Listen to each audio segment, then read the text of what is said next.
Entonces, aquí es cuasi experimental. Quieres hacer un experimento porque quieres investigar efecto, pero no hay reutilización porque tú mismo lo vas a seleccionar a conveniencia del investigador. Entonces, es un diseño cuasi experimental. Mujer de 15 años admitida por náuseas y vómitos, parestesias peribucales y espasmo carpopedálicos. Familia informa que tras discusión con la madre se observó agitada y taquipneica. Un AGA de 745 con un CO2 en 28, un bicarbonato en 22. ¿Cuál sería la conducta inicial? Entonces usamos una alcalosis metabólica, perdónenme, una alcalosis respiratoria. Estamos aquí en el que pues tiene parestesias, espasmos y la discusión previa. Lo que tienen que hacer con esta paciente es hacerla respirar en bolsa de papel. Aquí no hay infusión de bicarbonato ni nada de eso. Hacerla respirar en bolsa de papel porque ha barrido con todo su CO2 al hiperventilarse. Entonces, lo único que tenemos que hacer con esta paciente. Lactante de 2 meses. En la evaluación clínica presenta contractura de aductores y asimetría de extremidades. Ahora, 2 meses, importante. Contractura de aductores y asimetría de extremidades. ¿Cuál sería el diagnóstico primero que pensarías aquí? Estás ante una displasia congénita de cadera, ¿no? Y aquí, ¿qué tienes que hacer con 2 meses? Lo primero que pides primero, antes de los 6 meses, es la ecografía. Entonces, primero tenemos el diagnóstico, displasia congénita de cadera o luxación congénita de cadera, y pues tenemos que solicitar la ecografía. Recién nacido macrosómico a término, de 24 horas de vida, ingreso a emergencia por hipoactividad sin manifestaciones de sepsis, ¿ok? No hay sepsis, pero está hipoactivo. Importante esto de aquí es macrosómico, ¿ok? Es macrosómico. Otra cosa que te puede decir macrosómico, hijo de madre diabética, ¿ok? Que no hay sepsis, pero sí está hipoactivo o incluso puede presentarse con convulsiones por ahí, como convulsiones sutiles.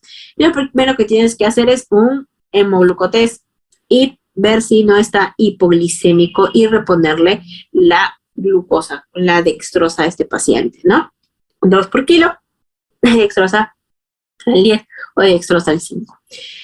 Varón de 8 años.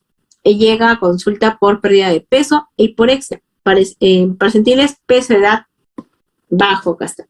Peso, edad, bajo, peso, talla, bajo, edad, talla para la edad, normal. Si talla para la edad está normal, entonces no es crónico.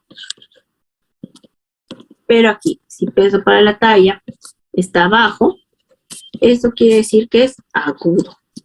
Entonces estamos ante una desnutrición aguda. Así de simple. Aunque normalmente esto ya no se usa, pero igual siguen viniendo preguntas por ahí, eso de peso para la talla para la edad, peso para la edad. Desnutrición global, desnutrición crónica, desnutrición aguda, ¿no? No, la responsabilidad del monitoreo del tratamiento, prevención de la anemia en los niños según el plan de lucha contra la anemia en un establecimiento de salud corresponde a todo el personal de salud. Todo el personal de salud está dentro del monitoreo o dentro de la responsabilidad de este programa. Todo el personal de salud en la parte de la anemia, bueno, en varios programas, casi todos, es responsabilidad de todo el personal de salud, no solo del médico, de la enfermera, ni nada de eso. Todo el personal de salud está a cargo de casi todos los programas. Varón de 62 años, con diabetes mellitus hace 4 años y dislipidemia mixta hace 2 años. Es tratado con metformina, atorvastatina, gemfibrosilo. Aquí hay una combinación letal que no se recomienda y no se debe hacer. O das atorvastatina y luego das gemfibrosilo, pero no ambos al mismo tiempo, junto con aspirina encima. Refiere dolores musculares de 2 meses en miembros inferiores que dificultan la marcha. ¿Cuál es el diagnóstico?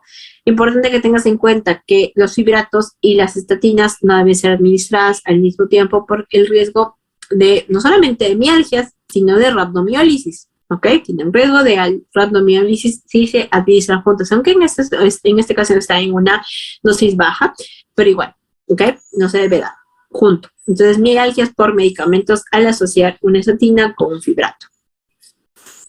A los 64 años acude a emergencia con dolor retroesternal intenso de 2 horas de evolución, fumador crónico con dislipidemia mixta y sedentarismo. O sea, mejor dicho, tiene todos los factores de riesgo para que hay una elevación del segmento ST en D2, D3, ABF. Acuérdate de las caras de afectación del corazón en el infarto agudo de miocardio. Ok, aquí no te dicen cuál es la cara afectada, pero bueno, tienes elevación del ST en la cara inferior, sería un infarto agudo de miocardio inferior y hay que descartar que no tenga afectación en la cara posterior, ¿ok? Siempre cuando la afectación es inferior, descarta la cara posterior también. Pero aquí estamos ante un infarto agudo de miocardio con elevación del ST.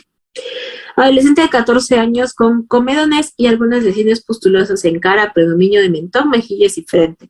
Antecedentes de reacción adversa a las penicilinas. ¿Qué antibiótico utilizarías en este tipo de acné en el que ya ha tenido reacción alérgica a las penicilinas? Pues no puedes utilizar penicilinas. Nos vamos a utilizar la que no es penicilina, nos vamos a utilizar la clindamicina. ¿Ok? Adolescente de 15 años en consulta ambulatoria, conjuntamente con sus padres no autorizan un procedimiento necesario para conocer de forma definitiva el diagnóstico de esa enfermedad, el hecho que se registre en la historia clínica y lo firma el padre. ¿Cuál es la actitud frente a esta negativa? Siempre cuando tengas todo esto de que el familiar se niega a hacer algo que es beneficioso para el paciente, ¿ok? O que pone el riesgo en la vida del paciente, pero igual se niega, por ejemplo, con las transfusiones y con todo eso. También hay muchos pacientes que se niegan a los familiares, incluso por más que el paciente quiera, se niega y todo. Entonces, lo que tienes que hacer al ser adolescente, ¿ok? Lo que tienes que hacer es llamar al fiscal, que se llama a la fiscalía, sí o sí, y vas a tener oportunidad. Dios quiera que no, pero vas a tener oportunidad con esos pacientes, ¿ok? Cuando se niega algún procedimiento, cuando se niega algún tipo de cirugía, cuando se niega algún tipo además de tratamiento también, no solo de ayuda diagnóstica, y pacientes menor de edad y el familiar, o sea, por más que tome la responsabilidad y todo de la muerte del paciente, qué sé yo, lo que tienes que hacer es llamar al fiscal sí o sí. Neonato término de 3 días. 3 días. Importante, ya pasó las 72 horas. Pero bueno, ingresa a emergencia por dificultad respiratoria. Ya tiene dificultad respiratoria. Antecedente, madre primigesta con RPM de 72 horas. Te dan el dato por aquí. Tiene taquimia, taquicardia, está irritable, reflejos están normales. Los leucocitos ya tienen leucocitos con desviación izquierda y el infiltrado bilateral. O sea, que ya tiene afectación pulmonar, tiene infiltrado bilateral, dificultad respiratoria, el antecedente de RPM, pasaron 3 días, pero ¿qué tienes aquí? Tienes, podrías pensar, este paciente, sí, se está viendo la sepsis, pero tiene compromiso pulmonar, en sí tiene dificultad respiratoria, entonces estás ante una neumonía cognatal, y ante esa neumonía cognatal sería primero plantear el diagnóstico, ¿no? Estamos entre neumonía cognatal. Y aquí lo que tenemos que hacer es dar el tratamiento, se maneja casi similar a la parte de la sepsis neonatal y es ampigenta o endémica, ampicilina más un aminoglucósido. Ampicilina más amicacina sería el tratamiento. Mujer de 33 años refiere a notar cambios venosos en ambas piernas desde hace 3 meses, telangiectasias en cara interna de muslos y piernas, no hay demás ni lesiones dérmicas. Ahí estamos en un C1, C2, porque tiene solamente, bueno, de la enfermedad venosa crónica, vemos que tiene 6 grados, ¿no? Pero tenemos acá cambios venosos en ambas piernas desde hace 3 meses, telangiectasias en cara interna de muslos y piernas. No hay edemas, no hay lesiones dérmicas, no hay nada. Lo que tienes que hacer es tratar la parte más estética, que es la parte de la telangiectasias. Muchas veces hay algunas pacientes que incluso desarrollan una especie hasta de, parecen moretones, pero no son telangiectasias y todo, y están dilatadas, pero lo primero que se hace aquí es la escleroterapia. Mujer de 25 años, trae emergencia luego de encontrarla inconsciente en su trabajo en un invernadero. Importante el antecedente del invernadero. Está inconsciente, ¿ok? Miosis, cialorrea, sudoración, roncante, diseminado, bradicardia. Ese es otro cuadro clínico característico que nunca falta, que siempre ha venido una pregunta de estas intoxicaciones. Y entre las intoxicaciones es la intoxicación por organofosforados. Importante que tengas en cuenta que te van a venir con pacientes que han estado jugando con plantitas, o paciente que, agricultor, paciente que ha estado en un invernadero, todo que tenga algún tipo de conexión con pesticidas, ¿ok? Y pues la clásico de miosis, roncante, sudoración, celerrea, todas las secreciones aumentan, ¿ok? Está miótico, bradicárdico. Lo que tienes que hacer, el tratamiento en este caso sería, bueno, aquí el diagnóstico es la intoxicación por organofosforados, o también puede ser por carbamatos. La idea sería la predoxima, pero aquí lo que tienes que hacer es atropinizar, ¿ok? Deme un segundo para tomar agüita.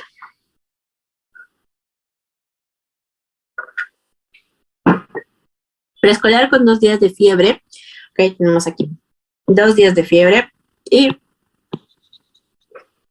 temperatura, bueno, la temperatura está en 39, cefalea, anorexia, máculas eritematosas muy pruriginosas, preescolar, pápulas, vesículas localizadas en cuero cabelludo, cara y tronco. Te dicen máculas, pápulas, vesículas. Importante esto de acá, las vesículas. Te dicen varios tipos de lesiones en un mismo pacientito preescolar con fiebre. ¿Cuál es el diagnóstico más probable? Aquí es el caso clásico de varicela. Varios tipos de lesiones en un mismo solo paciente, en una misma zona de piel, ¿ok? En cuero cabelludo, sobre todo cara y tronco, que es lo más predominante dentro de la varicela. ¿Ok? Ahora, varón de 30 años, acude a consulta por presentar dificultad para cerrar el puño. Dificultad para cerrar el puño. Producto de una herida cortante en la palma de la mano. ¿Okay? Yo he tenido un pacientito así. Uy, mi mano anormal. Pero bueno, en la palma de la mano tenemos la herida. ¿Okay? ¿Dónde está? De 6 centímetros de longitud hace 2 semanas. Y no puede cerrar el puño. ¿Qué necesitamos para cerrar el puño? Palmar y menor, mayor y menor, pues necesitamos la movilidad de muñeca en sí. Extensor común de los dedos, pues eso no necesitamos para cerrar, ¿okay? Sino para extender, obviamente, ¿no? Para extender nuestra mano y los dedos. Y lo que tenemos que hacer, lo que está afectado aquí es el flexor superficial de los dedos. No va a poder cerrar por completo el puño. Y aquí tenemos que ha tenido esta herida cortante en la palma. Lo primero que se lesionaría sería aquí el flexor superficial de los dedos. Pacientes que no pueden cerrar el puño, yo tengo por ahí un videito de un paciente que no puede cerrar el puño y tiene su señor cortezazo en la palma de la mano. Lactante de 2 meses con diagnóstico de hipertrofia pilórica. Al laboratorio haga en 7.30, pH en 7.35, CO2 en 40, bicarbonato en 24. Ahora, tú dices, uy, por Dios, ¿qué cálculo hago? Porque no tengo un diagnóstico por ahí, porque el 135 está dentro de lo normal, CO2 40 normal, el bicarbonato 24 normal, entonces, pero tiene hipertrofia pilórica, qué sé yo. Nada, no te hagas bolas, te lo están dando porque ya, si tienes estos datos, bueno, sí está dentro del normal. ¿Qué tienes que tener en cuenta? Hidratarlo, ¿ok? Hidratarlo, porque estos pacientes, ¿cuál es el caso clásico de hipertrofia pilórica? El caso clásico es que el paciente vomitador. Vomita, incluso vómitos explosivos, luego de la ingesta de leche, y los vómitos son de contenido lácteo. ¿Okay? Lo clásico, la presentación clásica, y se puede palpar la oliva pilórica. Caso clásico de paciente con hipertrofia pilórica, ya lo van a operar, entonces, ¿qué tienes que hacer? Manejar la hidratación, hidratarlo bien. No te desesperes cuando te presenten un AGA. Otra desesperación que me dicen muy frecuente, o es el EKG, o es que les presenten AGAs. Y no se tienen que desesperar, no hay mucho cuento por ahí. Gestante de 42 semanas. 42 semanas. Vamos a resaltarlo. 42 semanas. Acude por disminución de movimientos fetales. Uy, ya se están disminuyendo los movimientos del fetito. Longitudinal cefálico derecho, peso de 3.756 gramos, circunferencia abdominal disminuida, impresión a piel arrugada, presenta 3B, y oligoamnios severos, latidos fetales con desaceleración repetidos. Quiere decir que está en sufrimiento fetal este pacientito, ya está con niñoamnio severo. ¿Qué tenemos que hacer? Eso es sácalo de frente. Ya tienes sufrimiento fetal, tienes oligoamnios, tienes piel arrugada encima, circunferencia abdominal disminuida y todo. Bueno, tiene buen peso, eso sí, pero bueno, tiene todos los signos de sufrimiento fetal y ya está post-término. ¿Qué tienes que hacer? Cesárea inmediata, ¿ok? Porque muchas personas solamente dicen, 42 semanas, ya no leen lo demás y dicen, ya hay que inducirlo el parto. No, pero está en 42 semanas, pero con sufrimiento fetal.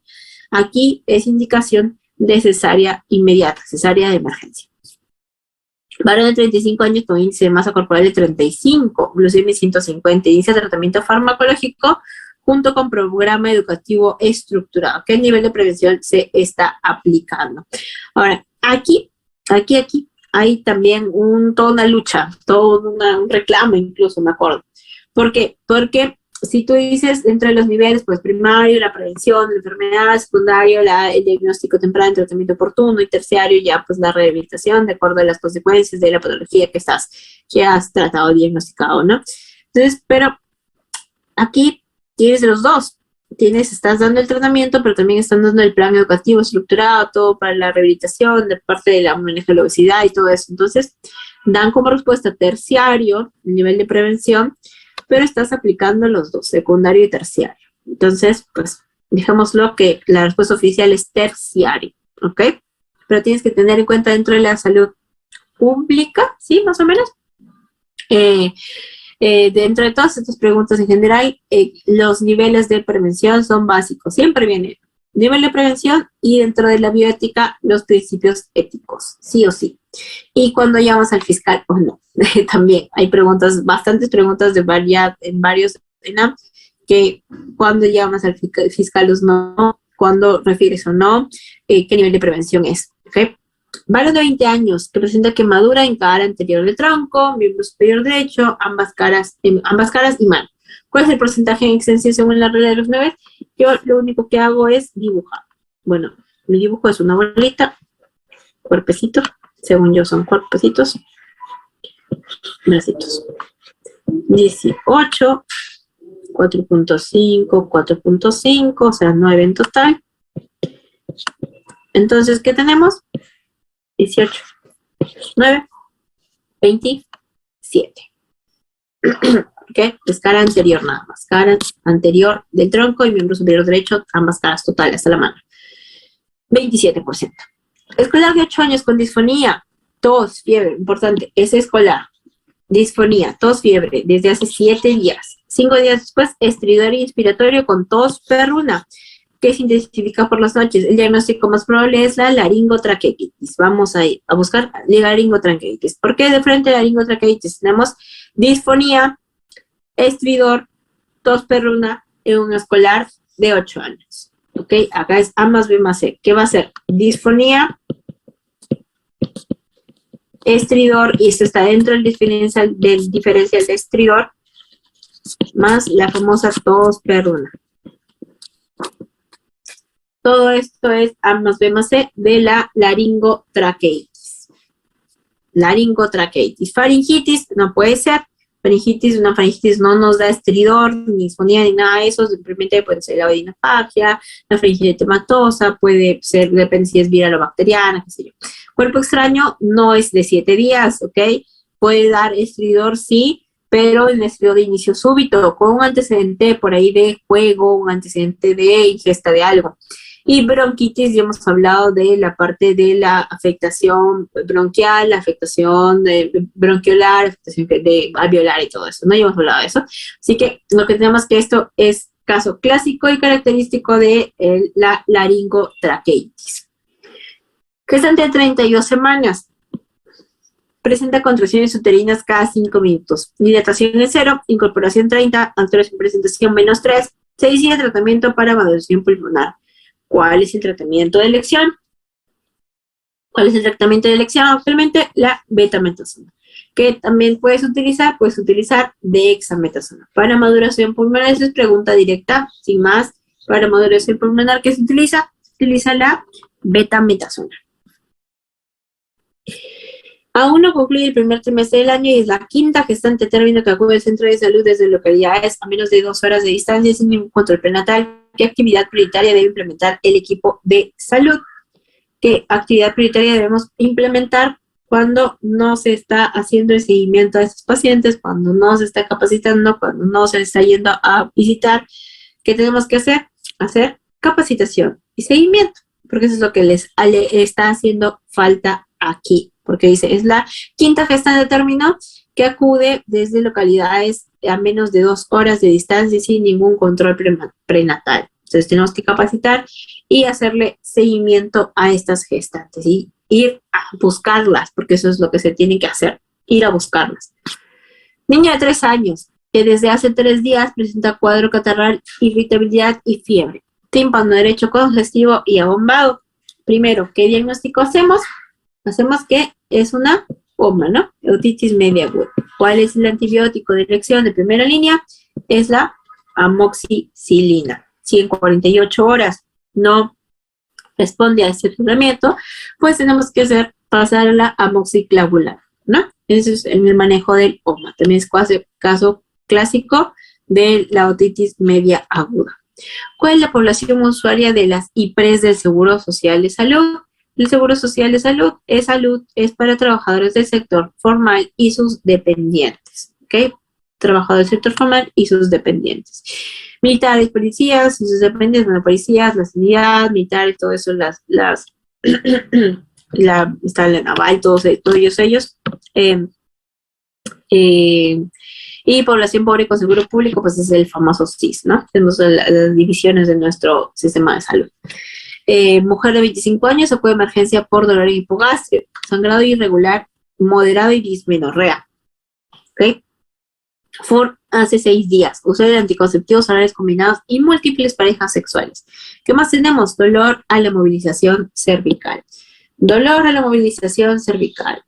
De sangrado irregular, bueno, tienes dolor en hipogastrio. Dismenorrea. La fecha de última regla es hace 6 días. Y el factor de riesgo es las múltiples parejas sexuales. Ante que estás, no va a ser un mioma, ¿ok? No nos da movilización no nos da dolor a la movilización cervical. Polvo tampoco, quizás tampoco. Entonces estamos ante una enfermedad pélvica inflamatoria, ¿ok? Si te dicen dolor a la movilización cervical, también tenemos los criterios, ¿no? Dolor a la movilización cervical, la leucorrea, el antecedente de conducta sexual de riesgo y todo esto. Entonces tenemos la famosa enfermedad pélvica inflamatoria. Mujer de 50 años, hace 4 meses, intolerancia al frío, estreñimiento, piel seca, áspera. Por eso me encanta la endocrinología, tiene esos cuadros clínicos característicos. TSH elevado. T4 libre baja, colesterol total en 250, triglicéridos en 200 miligramos por cilitro. ¿Cuál es el tratamiento de elección? Y eso es algo que también te lo han preguntado de repente dentro de tu rotación de endocrino o dentro de tus clases de endocrino. Paciente con hipotiroidismo, pero que se le asocie dislipidemia. Primero, tratas el hipotiroidismo. Primero le das la levotiroxina y vas a ver cómo la dislipidemia corrige. ¿Ok? Primero la levotiroxina y luego, si es que a pesar de la levotiroxina y ya le estás dando todo el tratamiento, ya lleva el control y todo, ya tiene sus niveles normales y todo, y continúa con la parte de la dislipidemia, ahí podrías utilizar la atorvastatina o los fibratos de poros si es predominio de colesterol o de triglicéridos, respectivamente. Pero aquí lo primero, ante paciente con hipotiroidismo más dislipidemia, primero se trata el hipotiroidismo. Primero le das la levotiroxina antes de estatinas o fibratos o todo eso, ¿ya? Distrito A usualmente presenta 2 a 3 casos de enfermedad diarreica aguda en cada semana epidemiológica. Sin embargo, en la semana epidemiológica del 5 al 20 presentó 100 casos. A partir de la 6ª semana, nuevamente 2 casos por semana. ¿Cómo se define lo ocurrido esta semana? Pues es el famoso brote, porque normalmente tenía sus 1 o 2 casitos, pero en una semana, ¡pum!, 100 casos y luego otra vez regresa a ser normal. Esos son los famosos brotes. Varón de 20 años. Ingresa a emergencia por accidente en moto, presenta aumento marcado de volumen en el muslo izquierdo. Parestesia y dolor intenso al examen, ausencia de pulso, popliteo y pedio. ¿Cuál es la conducta de urgencia a seguir? ¿Ok?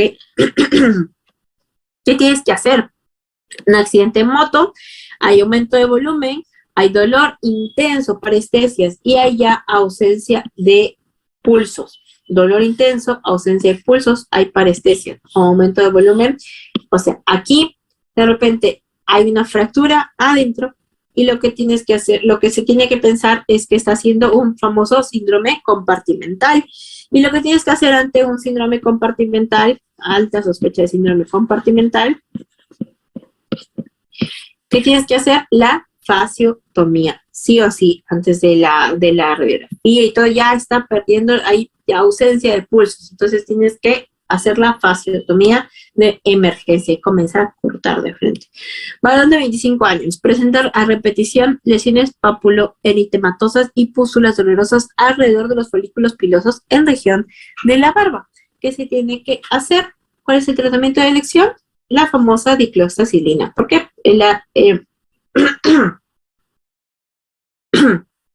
la foliculitis alrededor, ¿no?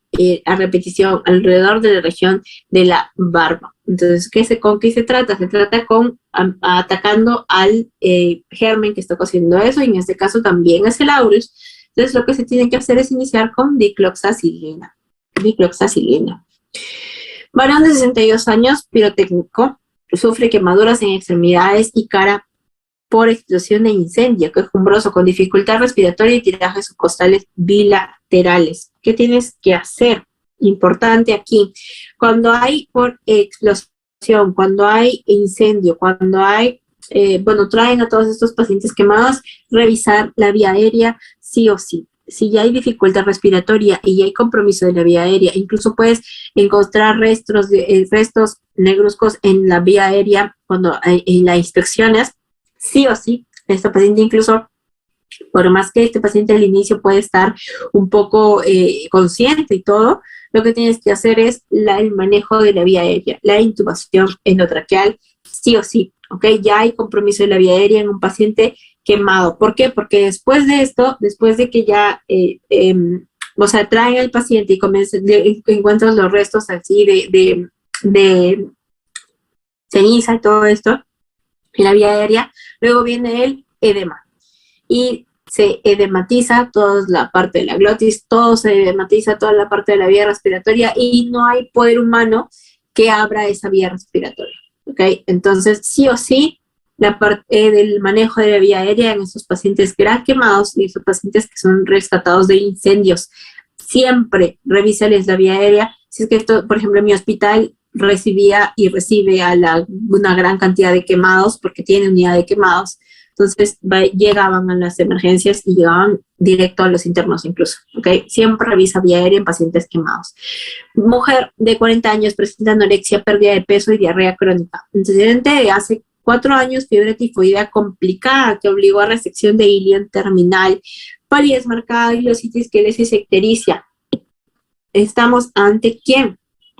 Tenemos que se ha resecado el ilion terminal. ¿Qué se absorbe en ilion terminal? Se absorbe la famosa vitamina B12 y las sales biliares. Pero tienes pérdida de peso, anorexia, pérdida de peso, diarrea crónica, antecedente de 4 años, ya, bueno, la resección, la palidez marcada, la glotis, ictericia, que estamos ante una probable anemia megaloblástica. Acuérdate de esto, si ya no tiene ilion terminal, ¿qué se absorbe? Si te dicen si se ha resecado el estómago, ¿qué se produce en el estómago? Se ha resecado se ha resecado el duodeno, ¿qué se absorbe en el duodeno? ¿Qué pasa en el duodeno? ¿Qué puede haber? Entonces, siempre acuérdate de esto. Y pues, de acuerdo a eso, su patología característica con la pérdida de peso, anemia, diarrea, con la parte de la palidez que nos indica por ahí que puede haber anemia, glositis, queilosis, ictericia, que nos dan para anemia megaloblástica. Escolar de 7 años presenta hipertensión arterial, edema, 7 años con hipertensión arterial, edema palpebral, hematuria, proteinuria leve, dosaje de complementos de 3 bajo, antecedente de faringoamigdalitis hace 10 días. Entonces, estamos ante un síndrome nefrítico, ¿no? Porque tenemos hipertensión arterial, hay edemas, hay hematuria, hipertensión arterial, hematuria, con antecedente de faringoamigdalitis. Entonces, estamos ante una glomerulonefritis, un síndrome nefrítico, glomerulonefritis post-estreptocócica, con su antecedente de faringoamigdalitis. Glomerulonefritis sería el diagnóstico en específico, una glomerulonefritis post-estreptocócica. En una zona endémica para tuberculosis, el reporte de vigilancia de infección por virus inmunodeficiencia humana indica incremento en el último semestre de eficiencia en la aplicación de la terapia preventiva para tuberculosis de este grupo. ¿Qué podemos esperar? ¿Qué podemos esperar si hay tuberculosis, si es una zona endémica de tuberculosis y hay mayor paciente con VIH y encima que no recibe tratamiento? ¿Ok? Pues esto aumente, ¿no? Que se coinfecten. Debe ser VIH, que la mayoría de pacientes nos llegan así a nuestro hospital. En una zona endémica para tuberculosis pulmonar, el reporte ya aumenta. Adolescente de 15 años, traída de emergencia por pérdida de conocimiento. No responde al llamado, bradipnia y respiración superficial. Familiares refieren a aislamiento, llanto constante, insomnio y falta de acción personal luego de agresión hace 3 semanas. Madre consume ansiolíticos y se sospecha de intento suicida. ¿Cuál es el fármaco adecuado? En el uso de ansiolíticos, ¿cuáles de los ansiolíticos son los más frecuentes? Pues son las famosas benzodiazepinas, ¿no? Y pues el fármaco, mejor dicho, te están preguntando, el antídoto de las benzodiazepinas, ¿cuál es? El flumacenilo. Ahora, atropina, vamos a hacer el repaso. Atropina, ¿en qué utilizas? En la intoxicación por organofosforados, por ejemplo, si hablamos aquí de intoxicaciones. Naloxona, opioides. El flumacenilo, flumacenilo, benzodiazepinas, ¿ok? Epinefrina, pues lo podemos utilizar en varias, en shock anafiláctico, en el shock en sí, en el manejo del RCP, pues, en diferentes usos, ¿no?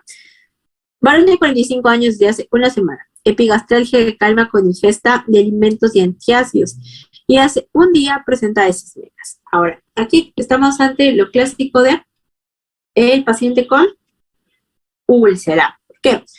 Epigastralgia que calma con la ingesta de alimentos y antiácidos. Y hace un día presenta heces negras. Lo más probable es que esta úlcera esté sangrando. Esta úlcera gastroduodenal sería lo más frecuente, incluso es la primera causa de HDA. Pues, si te presentan, por ejemplo, un paciente con HDA, un paciente con melenas, un paciente con hematemesis, entonces lo primero que tendrías que descartar sería una úlcera gastroduodenal. ¿Qué pedimos para esto? Tenemos que primero estabilizar al paciente y luego pedir una endoscopia digestiva alta que identifique de acuerdo con el Forrest ante qué tipo de úlcera estamos y pues cuál es el manejo con esto, dependiendo de si está sangrando o no, hay sangrado activo o no. Y luego pues también el tratamiento farmacológico con la parte del omeprazol, los IVPs, ¿ok? Y bueno, definir qué se hace con este paciente. Pero ante paciente con epigastralgia que calma con la ingesta de alimentos y antiácidos, piensa en úlcera. Y luego, pues cuando ya te dicen esas negras, HDA, primera causa de HDA, pues la úlcera, y luego vienen las varices esofágicas, gastroesofágicas. En el paciente que tenga estigmas hepáticos, que es otro paciente que te va a presentar frecuentemente en la práctica clínica. Varón de 20 años con diagnóstico de asma y que a pesar del tratamiento con salbutamol, cursa con exacerbaciones frecuentes, actualmente asintomático. ¿Cuál es la medicación que se debe dar en un paciente que ya, bueno, actualmente, ya con la guina actual, lo que nos dice es que debemos dar corticoide inhalado desde el inicio a bajas dosis en todos los pacientes con asma, ¿ok? Pero aquí nos dicen que solo ha sido manejado con salbutamol y que presenta ya exacerbaciones frecuentes. Entonces, ¿qué tiene que iniciar? Tiene que iniciar tratamiento corticoide. Varón de 24 años, con lesiones importantes en las muñecas autoinfligidas luego de ruptura sentimental. Afirma que es la primera vez que lo hace con la intención de que su enamorada por compasión regrese. Reporta en 2 ocasiones ante disputas de pareja tomó 2 tabletas de clonazepam porque no quiere que lo deje. ¿Cómo se considera este tipo de paciente? Bueno, estamos ante la diferencia dentro de intento suicida y gesto suicida.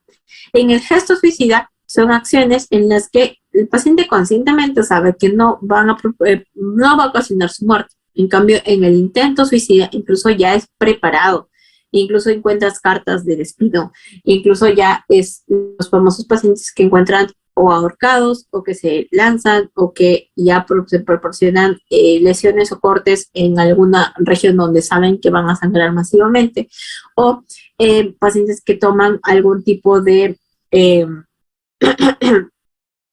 por ejemplo, veneno, el famoso racumín, el veneno para ratas, o pues algún tipo de veneno en específico que ya se consideraría como intento suicida. En este caso es un gesto suicida. No, sabe conscientemente de que no va a ocasionarle la muerte, sino lo hace para manipular a alguien más. Adolescente posoperada de la parotomía por embarazo ectópico. Los padres se aseguran que su hija no tiene vida sexual y preguntan al médico el diagnóstico postoperatorio. ¿Cuál es la conducta a seguir? Pues tenemos que brindar toda la información verazmente a los familiares. El diagnóstico y el pronóstico de este paciente, a pesar de que aseguren 1000 veces, incluso vas a encontrar pacientes de 13, 15 años que van a jurar y rejurar que jamás han tenido relaciones sexuales en su vida y la gastritis tiene latido cardíaco.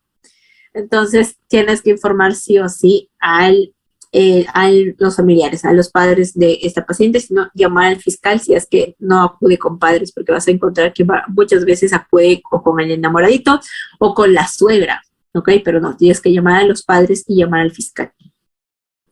Si es que no, si es que se niegan a llamarlos. Escolar de 10 años con diarreas intermitentes desde hace un mes, sin moco ni sangre, dolor abdominal postprandial, distensión y flatulencia. Tiene un escolar que desde hace un mes tiene diarreas. Tiene diarreas intermitentes, dolor abdominal, postprandial, distensión y flatulencia. ¿Cuál es el probable diagnóstico? Y es muy, muy frecuente, es la famosa giardia, la giardiasis. Aquí no hay patología biliar, la fasciolasis, no hay también la famosa ingesta de berros o la famosa ingesta de todos estos alimentos. Ascaridiosis no da casi sintomatología, lo famoso es que sea asintomático y que luego por ahí eliminen uno que otro gusanito, o raramente debuten con obstrucción intestinal por ahí o con patología respiratoria. Y la enterobiasis, que el famoso prurito anal nocturno, ¿okay? Con el famoso test de Graham y todo eso, ¿no? Aquí lo más frecuente, y es muy, muy frecuente, es la giardiasis. La crisis intestinal es más frecuente en los recién nacidos, macrosómicos, posmaduros, prematuros, a término, más frecuente en los pacientes pretérmino, en los prematuros. La crisis intestinal es más frecuente en los prematuros. Y eso es dato directo, ¿ok? Dato directo acerca de esta patología. Vas a encontrar casos clínicos o datos directos. Ahí, el último NAM ha sido full casos clínicos, muy pocos datos directos, pero pues puedes encontrar preguntas así también. Mujer de 50 años, con antecedente de amigdalitis supurada, repetición en la adolescencia. Presentan disnea de medianos esfuerzos, presión arterial de 110-60, frecuencia cardíaca 80 por minuto, pulso deficitario, soplo diastólico mitral. ¿Cuál es el fármaco de elección para la prevención de eventos cardioembólicos? Primero, bonito el caso de cardiología. Acá, pulso deficitario. Esta paciente está con una fibrilación auricular probablemente. Incluso puedes hacer el diagnóstico antes de pedir el EKG. ¿Ya? ¿Qué más? Disnea de medianos esfuerzos. Ya. El paciente con antecedente de amigdalitis supurada. Por ahí. Y que de repente hizo fiebre reumática y no supo. Pero tienes un soplo diastólico mitral. Un soplo diastólico mitral. Si es diastólico en foco mitral, piensa que esta válvula mitral está estenosada, una estenosis mitral que ha llevado de repente, no de repente, la estenosis mitral, patología mitral lleva hacia una superaurícula, una aurícula izquierda gigante, con, bueno, acá, esta estenosis mitral, ¿ok? Y esta aurícula grande, justamente se forma el foco arritmogénico para generar una fibrilación auricular, y la fibrilación auricular llevar hacia los eventos cardioembólicos. Ahí ya descubrimos el porqué de la pregunta, ¿no?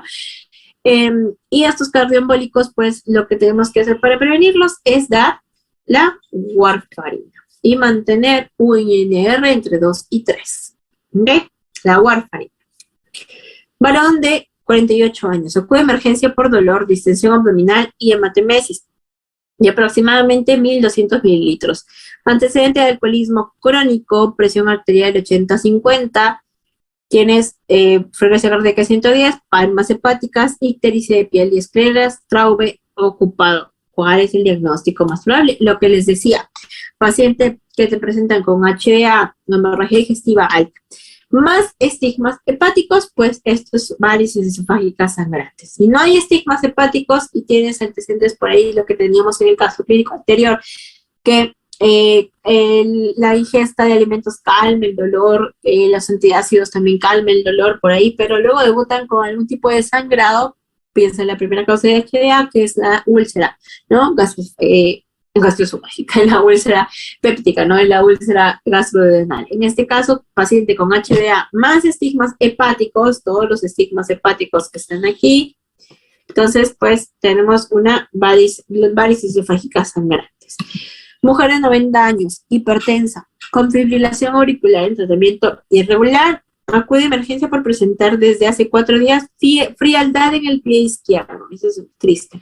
Cianosis, con signos de necrosis y ausencia de pulso, pero sin poder movilizar los dedos del tobillo. ¿Cuál es el tratamiento de elección? Aquí tienes también toda una escala dentro de la patología de la isquemia arterial periférica aguda. Y cuando ya el paciente ya no tiene pulsos, está siendo necrótico, lo que se tiene que hacer antes de que todo esto se infecte, se haga una sepsis y el paciente muera, es la amputación primaria, ¿ok? Siempre en pacientes fibriladores incluso hay que explicarles todas las consecuencias de su fibrilación auricular, pero muchas veces se van con el diagnóstico y no supieron qué complicaciones tienen y no toman medicamentos porque piensan que no tienen ningún riesgo, porque se sienten mejor o porque se sienten bien o porque su frecuencia se volvió estable. Pero tienen riesgo de isquemia mesentérica, tienen riesgo de infarto, tienen riesgo de ACV, tienen riesgo de la parte de la enfermedad arterial periférica aguda o la isquemia arterial periférica aguda. Neonato de 36 horas de vida, nacido de madre febril con RPM de 19 horas, ¿ok? Edad gestacional 34 semanas a 7 minutos, 30 episodios de irritabilidad, en alternancia con hipoactividad, hipotermia, quejido, fontanela, bombada y pulsátil. ¿Cuál es el diagnóstico? Si te dice hijo de madre febril con RPM 19 horas, encima pretérmino, además de que tiene irritabilidad, hipoactividad, hipotermia, quejido, fontanela, bombada. Ya tienes alteración del sensorio, tienes la fontanela abombada. ¿Cuál es el diagnóstico? Una meningitis, una meningoencefalitis. Sí o sí, tiene factor de riesgo infeccioso y además de que ya tiene la fontanela bombada y la alternancia con hipoactividad. La meningoencefalitis en el neonatal. Varón de 35 años con cuarto día postoperatoria de hernioplastia inguinal derecha convencional, presenta dolor testicular, palpación y aumento de volumen escrotal. ¿Cuál es la complicación? Una de las complicaciones más frecuentes luego de la hernioplastia es la famosa orquitis isquémica, ¿ok? Orquitis isquémica, cuando se tensiona mucho o la parte, hay una complicación dentro de la costura de la malla, que hernioplastia derecha convencional, dolor testicular, la palpación y aumento de volumen escrotal. Orquitis isquémica, aquí no hay absceso y pues tampoco puede estar en la torsión testicular, ¿ok? No hay los demás signos de la torsión testicular, ni pre ni nada de eso. Ahora, orquitis isquémica. Niño de 6 años desde hace un mes presenta edema bipalpebral, edema pretibial, sedimento de orina, proteínas 3 crudas, filtración glomerular 90 mililitros por minuto, albúmina sérica en 2 gramos por decilitro, creatinina 0.8 miligramos por decilitro, sodio 130. ¿Cuál es el diagnóstico en este paciente? Edema bipalpebral, edema pretibial, proteinuria, ¿ok? Eso ya cantado también. Eso es A más B más C de quién? Del síndrome nefrótico, ¿ok? Del síndrome nefrótico, sí o sí. En niños tenemos que buscar también la proteinuria, ¿ok? Es por superficie corporal mayor de 40 miligramos por superficie corporal. También tenemos la albúmina, la hipoalbuminemia, ¿ok? Y también podemos ver los lípidos elevados, ¿ok? Colesterol, triglicéridos, colesterol elevados, triglicéridos no, colesterol elevado y pues el edema dentro del síndrome nefrótico. Ahora, 67 años, en emergencia por accidente de tránsito, cláusulo 14, frecuencia cardíaca 100 latidos por minuto, frecuencia respiratoria 16, pulmones sin ruidos agregados, abdomen distendido, dolorosa la palpación, ruidos aéreos ausentes. ¿Qué tendrías que pensar como primera sospecha diagnóstica? Post accidente con la parte abdominal distendida, toda la palpación y ruidos ausentes, que hay un trauma abdominal cerrado, ¿no? Ya, eso es, ya, ¿para qué analizarla más, no? Un trauma abdominal cerrado, eso es otra de las preguntas que regalan y que muchas veces se desesperan porque son muy fáciles. Mujer de 22 años, conviviente, viene por dolor orofaringio. En el examen se advierte lesiones equimóticas de brazos y tórax causadas por elementos externos. Examen, la habilidad emocional y ansiosa. ¿Usted de qué debe sospechar? De si viene con el conviviente, viene dolor orofaringio, el examen se advierte lesiones equimóticas en brazos y tórax causados por elementos externos. La habilidad emocional, ¿qué tienes que pensar sí o sí y tienes que detectarlo sí o sí? Es en la violencia familiar, ¿ok? Violencia familiar. Neonato de 3 días presenta signos de inyección conjuntival marcada, secreción purulenta, abundante, signos inflamatorios locales, madre con antecedente de vulvovaginitis y uretritis. ¿Cuál es la agente causal más probable de esta conjuntivitis neonatal?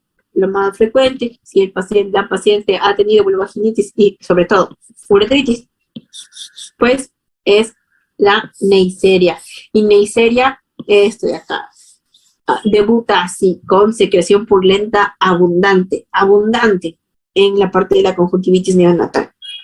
Clamidia es un poco más subagudo, ¿ok? Mucho más subagudo.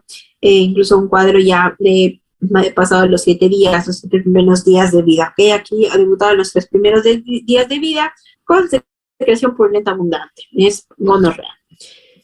Gonococo. Varón de 50 años, hace 1 hora sufrió golpe en nariz y presenta sangrado nasal. Al examen de hemorragia activa se realiza taponamiento anterior, después de 2 horas presenta vómitos con sangre. ¿Cuál sería la opción? O sea, ya hiciste el taponamiento anterior, pero continúa el sangrado, incluso vómitos con sangre. ¿Qué tienes que hacer? Un taponamiento posterior. Tú no lo haces y no lo hace el otorrino. Entonces, ¿qué tienes que hacer? Derivar al especialista para taponamiento posterior. Obrero fue traído a emergencia tras sufrir aplastamiento por caída de pared. Aplastamiento, lesiones por aplastamiento. ¿Qué tienes que pensar? Tener en mente ahí abrir tus ojitos y ver si es que no está haciendo lesión renal por rhabdomiólisis. ¿Ok? Llegó inconsciente con múltiples hematomas en tórax y miembros. 2 días después hace 200 mililitros de orina en 24 horas, creatinina 2.4, ácido úrico en 10, CPK en 1500. ¿Cuál es el diagnóstico más probable? Un fracaso renal por rhabdomiólisis. Siempre en todo paciente aplastado, en todo paciente por aplastamiento, siempre tienes que pensar en que no haga lesión por rhabdomiólisis, ¿ok? Estos pacientes hacen rhabdomiólisis y luego hacen lesión renal por pigmentos, ¿ok? Lo que se llama lesión renal por pigmentos, en este caso por rhabdomiólisis. Varón que fue mordido por flebótomo de la selva. 7 días después aparece lesión ulcerada con bordes elevados y duros, base limpia y pierna izquierda. Estamos ante una leishmaniasis, ¿no? Se plantea leishmaniasis cutánea. ¿Cuál es el tratamiento inicial? Aquí es también pregunta indirecta. Pregunta directa, perdónenme, pregunta directa. Prácticamente están preguntando el tratamiento del Leishman. ¿Cuál es el antimonio pentavalente, que es el de inicial, el de elección inicial? Mujer de 38 años, hace un mes presenta edema progresivo de piernas y orina espumosa. Ya está con orina espumosa. ¿Esto qué quiere decir? Que está perdiendo proteínas. Antecedentes ninguno, el examen 130-80 ahí está en la sarca. Albuminuria de 3.9, ya pasó los 3.5. Entonces, ¿estamos ante quién? Ante entonces, albúmina sérica 2.9, triglicéridos 400. ¿Cuál es el diagnóstico más probable? ¿Cuál es el diagnóstico más probable? Estamos ante un síndrome nefrótico. Ante un síndrome nefrótico. Listo. Gestante de 9 semanas. Desde hace 6 horas presenta dolor y 9 semanas. El dolor en hipogastria leve y sangrado vaginal escaso. Gesta 3 para 2002. Al examen cervix cerrado, ecografía transvaginal, gestación única intrauterina con actividad cardíaca en 165 latidos por minuto. ¿Cuál es el diagnóstico? Aquí está cerrado, hay sangrado, pero todavía está vivo. Entonces estamos ante una amenaza, ¿ok? Están ante una amenaza. ¿Por qué? Cervix, ¿dónde estaba?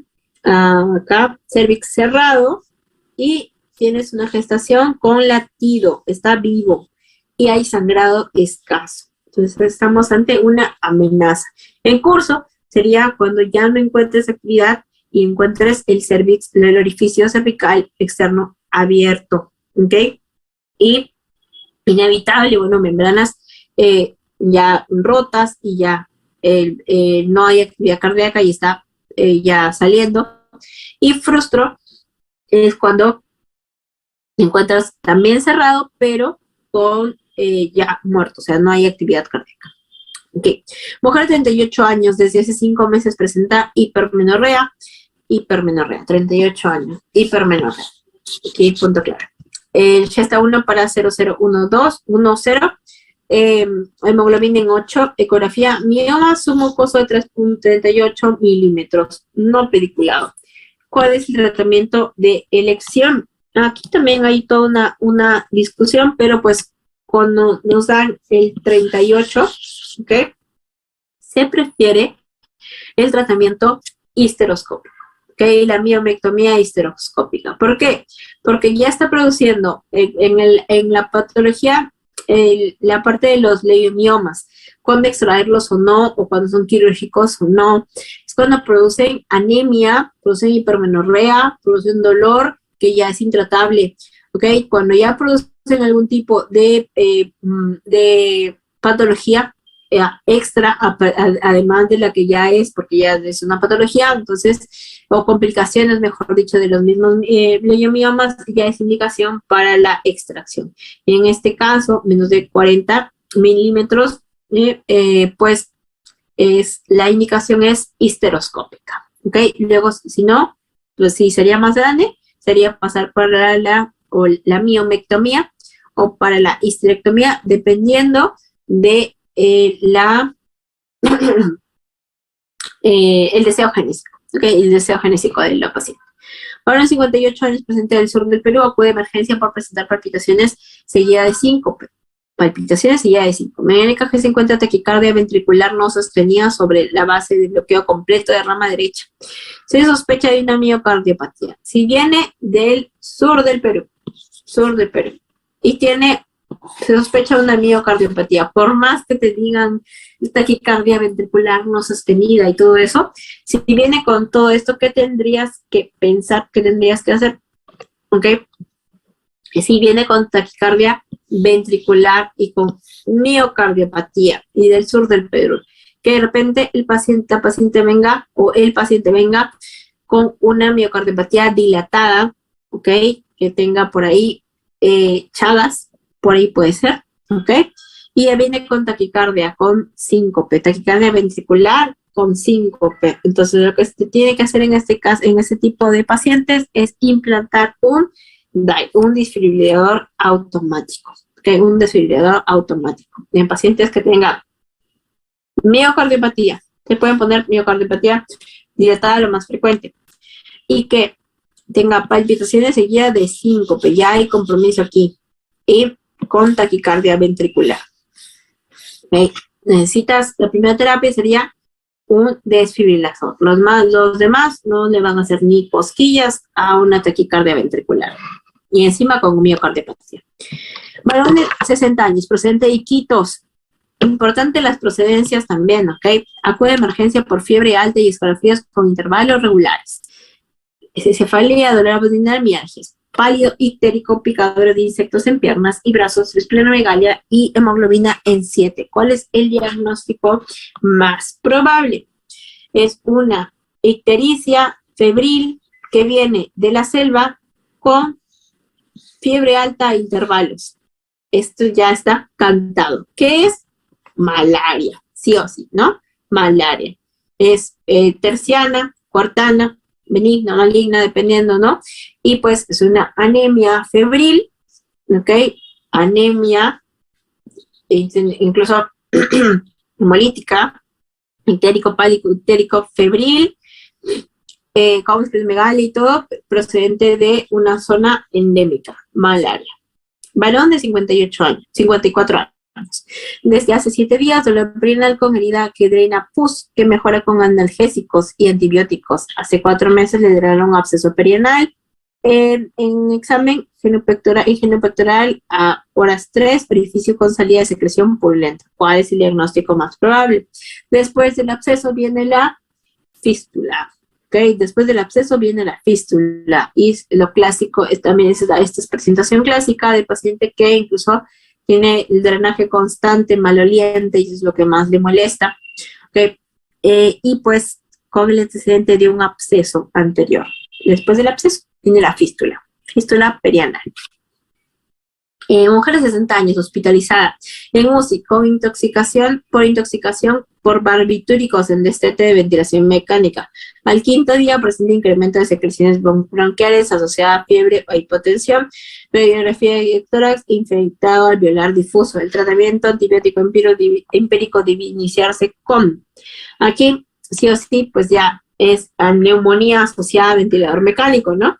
Está en UCI, en ventilación mecánica, y es al 5.º día, pasaron las 48 horas, ¿no? Neumonía asociada a ventilador mecánico. ¿Qué es lo que tienes que hacer? Tienes que cubrir aureus, tienes que cubrir pseudomonas. Entonces, ¿qué nos va a cubrir aureus? ¿Qué nos va a cubrir pseudomonas? Es la primera opción que tenemos: meropenem, vancomicina, amicacina. Ceftaximab, por ahí nos puede cubrir la pseudo, pero la oxa no le va a hacer ni cosquilla. Amica, ceftazipro, tampoco. Ceftriaxona, peor. Tampoco.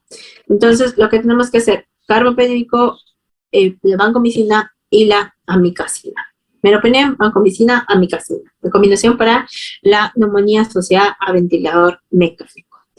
Aquí ya no hay más que decir, ¿no?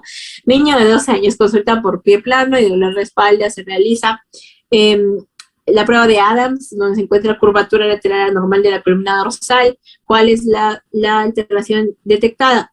Obviamente, si ya tienes el test de Adams con columna anormal, con desviación de la columna, y encima semejante imagen, pues ya no hay más, ¿no? No hay más que decir. Es una escoliosis estructural, toda la columna totalmente desviada. Recién nació, 3 días de vida, peso de 2.800, traído de emergencia por vómitos lácteos e hipoactividad, examen hipotenso, signos de deshidratación severa, pálido, cardíacos taquicárdicos y débiles. Pilar más de 3 segundos.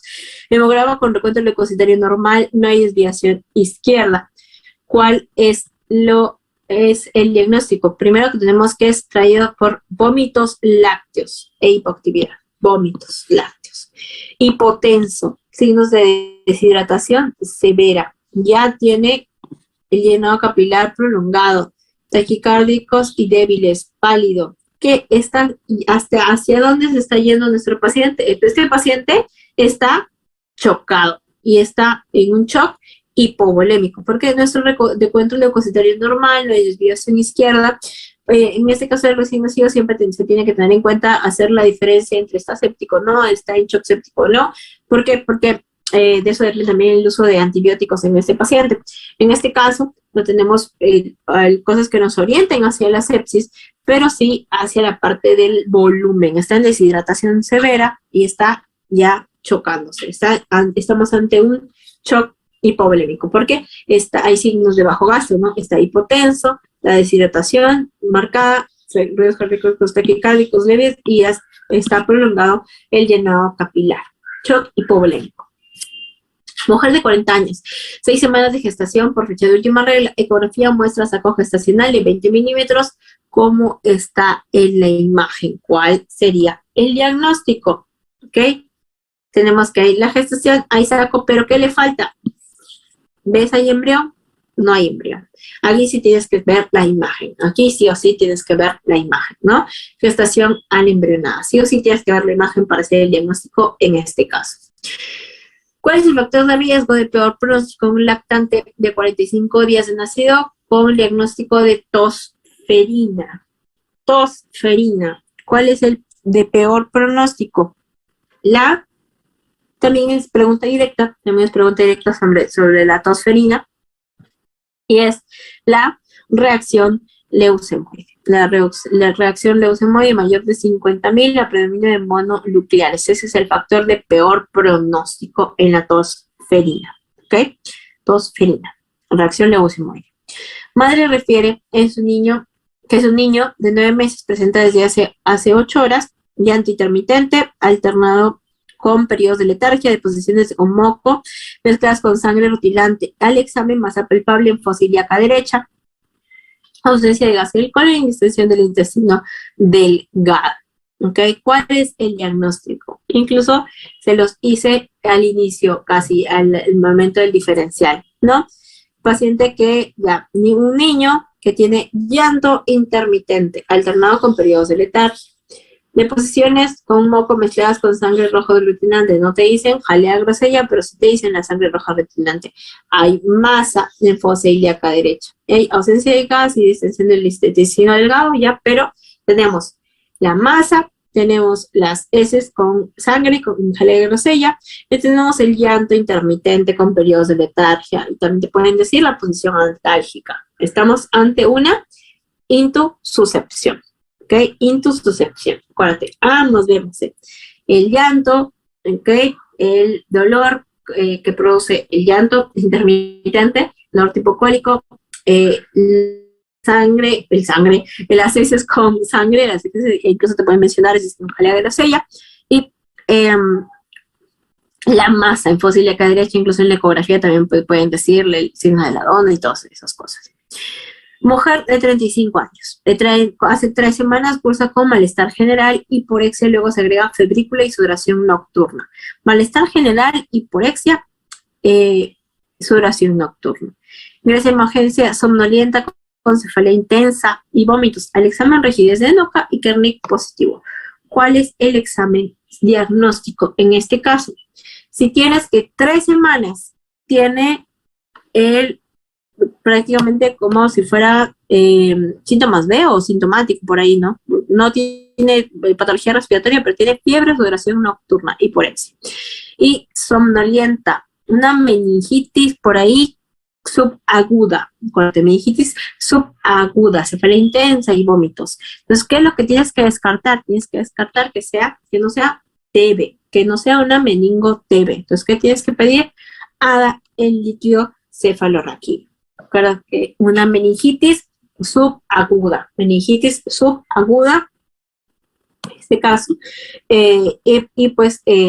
lo que tienes que descartar primero, que no sea una meningotuberculosis, un líquido cefalorraquídeo. Preescolar de 3 años, bruscamente presenta cialorrea, broncorrea, diarrea sin sudoración profusa, antecedente de haber acudido a un paseo en zona agrícola. Lo que les dije, paseo en zona agrícola, campo, agricultor, invernadero, todo lo que te haya expuesto a pesticidas. Y está diaforético irritable, por ahí te pueden decir también miótico, ¿no? La evidencia de fasciculación, esta diarrea, todo comienza a producir más secreciones, todo comienza a producir más secreciones, por ahí hay diarreas, hay cialorrea, hay broncorrea, todo, y miosis, que estás ante una intoxicación por organofosforados. ¿Qué tienes que hacer? Atropinizar a ese paciente, porque lo ideal sería la proloxima, pero nosotros no tenemos. Niño de 2 años, con cuadros diarreicos a repetición sin deshidratación. El indicador talla-edad es menor a 2 desviaciones estándar, vivienda con piso de tierra, sin agua ni desagüe. ¿Cuáles son los determinantes sociales que tienen mayor influencia en la situación de salud del niño? Primero, talla-edad es menor a 2 desviaciones estándar. Estamos ante una desinstrucción crónica, ¿okay? Con cuadros diarreicos a repetición. Ahora, ¿qué tienes que ver? Tienes que ver las características de su casa y los accesos al servicio básico. No tiene agua, no tiene desagüe y encima su vivienda es con piso de tierra. Entonces, lo que tienes que ver, ¿qué determinantes aquí? Pues las características de la vivienda y los accesos a los servicios básicos tiene vital importancia para la situación de desnutrición que tiene este paciente. Indigente de 58 años de edad, alcohólico, hallado en la vía pública, confuso, estado de emergencia. Examen, lesiones en la lengua, respiración profunda y rápida, amaurosis, ¿ok? Laboratorio, pH 7.2 y CO2 en 32. ¿Cuál es el diagnóstico más probable? ¿Okay? ¿Cuál es el diagnóstico más probable? El diagnóstico es un paciente alcohólico con una acidosis espectacular. ¿Ok? Una acidosis metabólica, bueno, por ahí podríamos decir metabólica espectacular. Pero importante esto de aquí. Alcohólico ciego con acidosis. Acuérdate de eso. Alcohólico ciego con acidosis. Alcohólico con signos de focalización con acidosis. ¿Por qué? Porque ese es el clásico paciente con intoxicado por alcohol metílico. Paciente alcohólico ciego o alcohólico con signos de focalización con acidosis. ¿Ok? Hay intoxicación por alcohol metílico. ¿Te vas a acordar cuando algún día veas alguno de estos pacientes? Porque son frecuentes. Pero acuérdate, alcohólico ciego, acidótico. Alcohólico ciego, acidótico. Búscale el alcohol metílico. Además de que patología respiratoria no tienes, ¿ok? No te marca por ninguna parte. Neumonía aspirativa, tampoco tienes patología respiratoria, ¿no? Estado posictal, tampoco tienes los antecedentes de convulsiones, tampoco. Entonces, pero sí tienes alcohólico, ciego, acidótico. Intoxicación por alcohol metílico. Preescolar, de 2 años. Estando en emergencia, presenta convulsión tónica clónica generalizada. No hay antecedentes de importancia. Tónica clónica generalizada. ¿Cuál es el tratamiento inmediato? Ahora, importante que te diga, que no te dicen si está febril o no. Si te dicen que está febril y te dicen por ahí, te pueden poner, bueno, se me está yendo la voz, pero te pueden poner por ahí que está febril, ¿ok? O te ponen la fiebre por ahí. También tienes que tener en cuenta el juego de la pregunta, cómo te lo hacen. ¿Cuál es el tratamiento más importante? Por ahí te pueden decir, o cuál es el tratamiento inmediato. Aquí de inmediato, con 2 años, le tienes que dar su diazepam o midazolam, ¿ok? Lo que tengas disponible. Pero, ¿qué tienes que tener en cuenta? Que si está febril, tendrías que manejarle la fiebre. Aquí está en la emergencia y en convulsión tólico clínica generalizada. ¿Qué le tienes que hacer de inmediato? Su diazepam. Para de 30 años. Con índice de masa corporal 34. Presenta dolor cólico 5 de 10. Localizado en fosa lumbar derecha y irradiado hacia el flanco y testículo derecho, acompañado de sensación de náuseas y sudoración fría. ¿Qué es lo que tienes que pedir? Primero, para pedir algo tienes que tener una sospecha diagnóstica. ¿Cuál sería la sospecha diagnóstica en este paciente que tiene un dolor lumbar que se va hacia la región inguino-escrotal? Eso es clásico de la litiasis, de la urolitiasis. Es incluso uno de los peores dolores, aunque acá lo pone 5 de 10, pero es uno de los peores dolores que vas a ver en pacientes, y si lo has sufrido, es uno de los peores dolores que hay comprobado. Entonces, clásico dolor de urolitiasis. Diagnóstico o examen diagnóstico de elección para urolitiasis es la UroTem. Niño de 8 años, desde hace 24 horas, presenta temperatura de 40 grados centígrados y presión respiratoria. El examen, mal estado general, taquipnéico, roncantes en ambos campos pulmonares, subcrepitantes y crepitantes en base de mi tórax derecho. En los hallazgos radiográficos que esperarías encontrar, otra vez. ¿Para qué te va a servir lo que te dije desde el inicio? Ok, tienes distrés respiratorio, tienes temperatura elevada, tienes malestar general, taquimia, roncantes, pero también hay supraevitos y crépitos. Hay crépitos, hay compromiso alveolar. Estás ante una neumonía. Entonces, si ya hay crépitos, es lo que te decía, si ya hay crépitos, hay compromiso alveolar, entonces lo que vas a buscar es un infiltrado alveolar en la mitad inferior del hemitórax derecho, porque estás aquí, todo está localizado, todo tu examen físico está localizado en el hemitórax derecho, entonces vas a encontrarlo, vas a ir a buscarlo en el hemitórax derecho, y si ya hay crépitos, ya vas a buscar compromiso alveolar. Mujer de 25 años, presenta flujo vaginal blanco grumoso y prurito vaginal. ¿Cuál es el tipo de vulvovaginitis? De vaginitis, pues una vaginitis micótica, ¿no? Blanco grumoso, prurito vaginal. Lo clásico de la cándida. Porpia inmediata, gran multiparam, que presenta sangrado abundante. El examen 80-40 de presión arterial, frecuencia cardíaca en 98 por minuto, palidez marcada en piel y mucosas. ¿Cuál es la primera acción a realizar para el diagnóstico? Si es porpia inmediata, gran multiparam, sangrado vaginal abundante, ¿qué tienes que hacer? Tienes que palpar el tono uterino. La primera causa de hemorragia postparto, ¿ok? Se activa la clave roja. La primera causa es la atonía uterina. Entonces, lo primero que tienes que hacer es palpar el tono uterino, comenzar el masaje, y si el útero está contraído por debajo de la cicatriz umbilical y todo, entonces lo que tienes que hacer es revisar la cavidad, revisar la vagina y revisar el cervix, si ahí no hay laceración cervical, o si no hay la parte de compromiso de la vagina, o si no ya va a ir hacia las otras causas, las 4 T's, ¿no? Mujer de 20 años consulta por dolores articulares desde hace un año, malestar general y sensación de alza térmica. Hace un mes, nota lesiones térmicas en extremidades.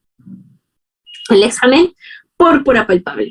Cuando te digan púrpura palpable, dices zonas de piel y por memoria, ¿cuál es el diagnóstico? Te dicen púrpura palpable y tú piensas de frente en vasculitis. Púrpura palpable, piensas de frente en vasculitis. No lo pienses más, no lo pienses más veces, ¿ok? Vasculitis.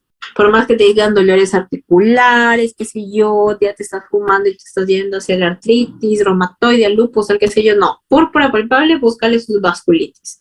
Gestante de 37 semanas ingresa en labor de parto, membranas ovulares íntegras, 4 centímetros de dilatación, VIH positivo en prueba rápida. Acuérdate que cuando es VIH positivo, lo ideal sería que vaya a ser cesárea. Pero ya está en trabajo de parto y ya está en 4 centímetros de dilatación. Lo que tiene que hacer es ir al manejo de parto vaginal. ¿Ok? Mujer de 34 años. Cuando se cumplen esos criterios, ¿ok? Cuando se cumplen esos criterios de que ya está en labor de parto y ya pasó los 4 centímetros de dilatación, está en fase activa, podría ir hacia el parto vaginal, o mejor dicho, se va hacia el parto vaginal. Con todo el manejo del recién nacido, hijo de madre VIH positivo con parto vaginal, el bañado que se hace al pacientito y todo eso, y todo lo que se le da, luego la silobutina y todo el tratamiento que va, ¿no? Mujer de 20 años en emergencia por dificultad respiratoria e hipotensión, luego de recibir una dosis intramuscular de penicilina, considerada como hipersensibilidad mediada por IgE. ¿Cuál es la célula responsable de esa alteración? La hipersensibilidad mediada por IgE tiene un acompañante que es el famoso mastocito.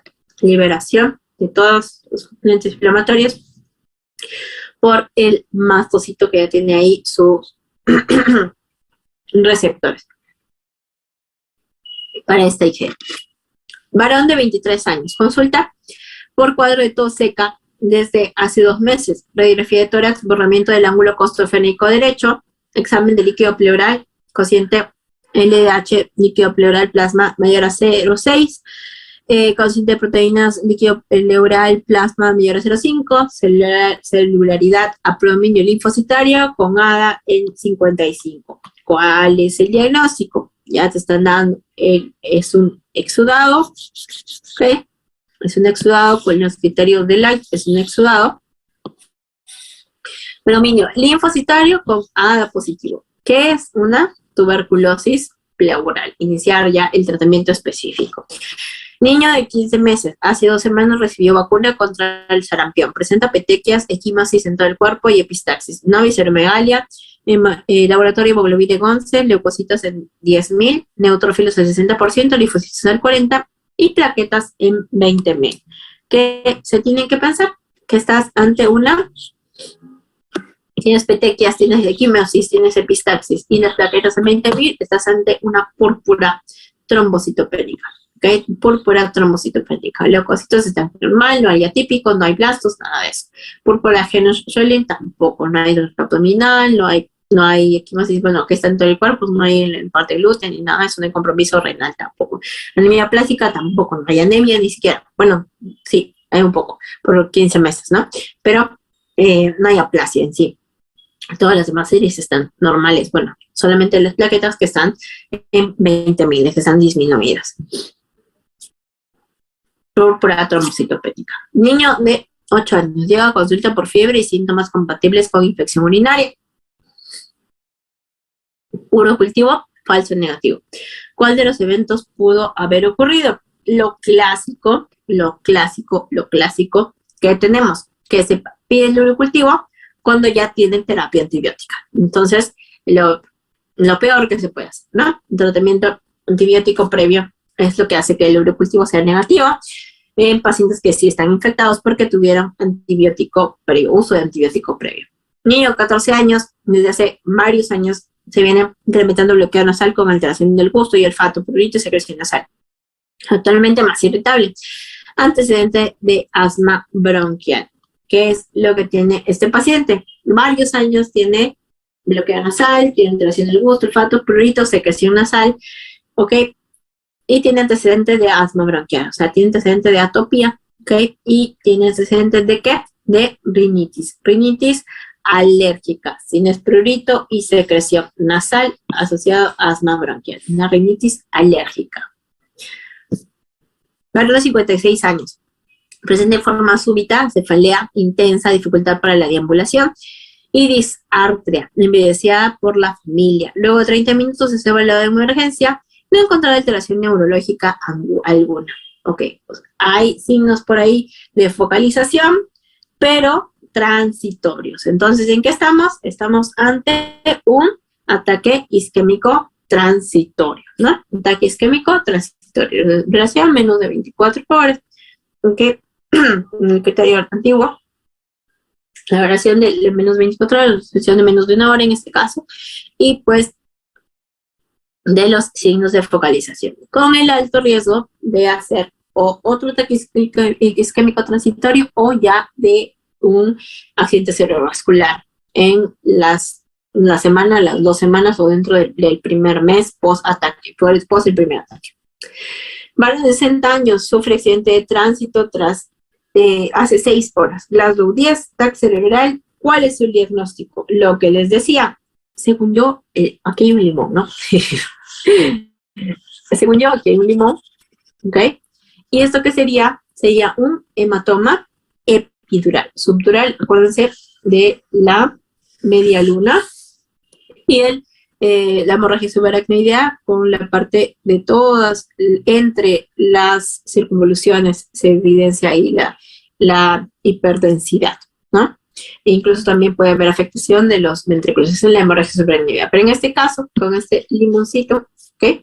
Es el hematoma epidural que se tiene que drenar sí o sí lo más rápido posible. Mujer de 32 años se lleva de emergencia por intensos de autoagresión y mal control de impulsos. Familiares refieren promiscuidad sexual, historia de abuso de sustancias tóxicas y malas relaciones familiares, aliento alcohólico. ¿Qué tipo de personalidad tiene? Antisocial, histrónica, no le gustaría llamar la atención ni nada de eso. Si no tiene mal control de impulsos y autoagresión. Esa es una personalidad límite, el borderline, ¿no? La personalidad limítrofe. Mujer de 66 años, desde hace 2 horas, dolor inguinal derecho después de levantar peso, náuseas y vómitos. Al examen, distensión abdominal, dolores hidroaéreos con signos de lucha, se palpa su moderación dolorosa, 2 por 2 centímetros debajo del pie inguinal. ¿Cuál es la hernia más probable? En mujer que después de levantar peso, tiene dolor inguinal, incluso es debajo del pie inguinal. Ya te están dando la respuesta. Debajo del pie inguinal hay una tumoración dolorosa. ¿Qué tipo de hernia es más frecuente aquí? Es la hernia crural, debajo del pliegue inguinal. Debajo del pliegue inguinal, la hernia crural. ¿Okay? En un centro de salud se modificó la infraestructura para obtener más consultorios. 6 meses después se reportaron trabajadores del centro de salud con tuberculosis. ¿Cuál es la siguiente medida de control que se debe implementar? Maximizar la ventilación natural es lo que se necesita, ¿ok? No los vas a agarrar a todos tus trabajadores a darles isoniazida y nada de eso, sino maximizar la ventilación natural. Varón de 30 años traído de emergencia por cefalea y agitación psicomotriz. Examen 140-110. Resto de examen sin alteración. Antecedentes con finumidor de anfetaminas. ¿Cuál es el principal factor responsable de la elevación de la presión arterial? ¿Qué hacen las anfetaminas? En este caso, elevan la resistencia vascular periférica. ¿Okay? Es importante que tengas en cuenta esa parte de aquí. En caso incluso en consumo de anfetaminas, consumo de cocaína, el paciente clásico midiático con hipertensión, taquicardia. ¿Okay? Vas a encontrar bastantes pacientes así, pues intoxicados o que hayan consumido y los encontraron por ahí divagando, deambulando y los llevaron al hospital. Y te los llevaron a ti, y pues vas a encontrar hipertensos taquicárdicos con el antecedente de consumo de estas sustancias, y bueno, es por incremento de la resistencia vascular periférica. Gestante de 38 semanas, en labor de parto, ingresó con dilatación en 5 centímetros y altura de presentación -3, el examen 3 horas después, altura uterina de 32 centímetros, dilatación de 6 centímetros, altura de presentación -2. Dinámico uterino, 3 contracciones en 10 débiles de 30 segundos de duración. Que todo está yendo bien. Todo está yendo bien, ya está en 6 centímetros, está en -2, está bajando, está hidratando y todo. Las contracciones 3 en 10, pero son débiles. Entonces, ¿qué le tienes que dar para que continúe con la labor de parto? ¿Qué le tienes que dar? Tienes que, porque ingresa en 5, ahora ya está en 6. La altura estaba en -3, ahora ya está en -2. Está progresando bien. Entonces, ¿qué tienes que hacer? Estimular con oxitocina para que continúe con el trabajo de parto. Mujer de 24 años. Prefiere menstruar solo cuando le administran progesterona. Aquí vamos con el algoritmo de la amenorrea. Infertilidad primaria de 4 años de evolución, obesidad, acné y seborrea. Actualmente, 4 meses de amenorrea, prueba de embarazo negativa, exámenes normales. ¿Cuál es el factor afectado? En este caso, estamos ante probablemente un SOP, ¿no? Un síndrome de ovario poliquístico, obesidad, acné, seborrea, infertilidad primaria. ¿Qué tienes que hacer? Y encima es 4 meses de amenorrea. ¿Qué tienes que hacer? Bueno, hacer el algoritmo en sí, todo la parte de la amenorrea primaria. Pero en este caso, ¿cuál es el factor afectado? Es el factor ovárico. ¿Qué es el factor ovárico? Estamos sospechando de un SOP, ¿no? De un síndrome de ovario poliquístico. Ovárico. Niño de 8 años, traído a consulta por dolor abdominal crónico e hiporexia, madre y manifiesta que es hiperactivo en la escuela, al examen palidez de piel talla baja para edad, hemoglobina de 10 gramos por decilitro, microcitosis e hipocromía. Vive en Cerro de Pasco desde los 6 meses de edad. ¿Cuál es el diagnóstico? Primero está anémico, ¿ok? Está anémico, viene de Cerro de Pasco, importante. Estoy aquí, que esté anémico, que esté hiperactivo, ¿ok? Pálido y microcitosis hipocrómica. Anemia microcítica hipocrómica en pacientes provenientes de toda esta zona de mineras, todo. Y en la parte ya está hiperactivo, y pues con la anemia microcítica hipocrómica pensemos en una intoxicación por plomo, una anemia sideroblástica. Primigesta 25 semanas. En su control de centro de salud, una otra manifiesta cefalea, media presión arterial en 2 oportunidades, 160-100. Es una preeclampsia con criterios de severidad de frente nomás por la presión arterial en 2 oportunidades. ¿Qué tienes que hacer? Referir esta preeclampsia, ¿ok? Con criterios de severidad. Mujer de 62 años refiere sangrado genital. Uy, 62 años, con sangrado genital. Al examen se evidencia prolapso total con ulceraciones sangrantes.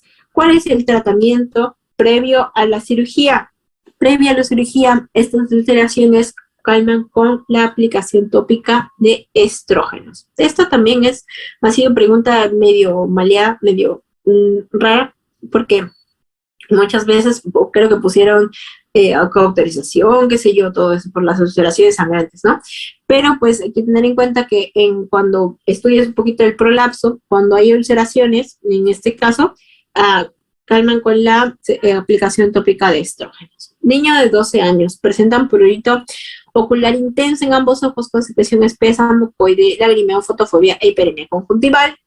Este es el caso clásico de ¿qué? De una conjuntivitis. También pregunta regalada, ¿no? Regalada de la conjuntivitis.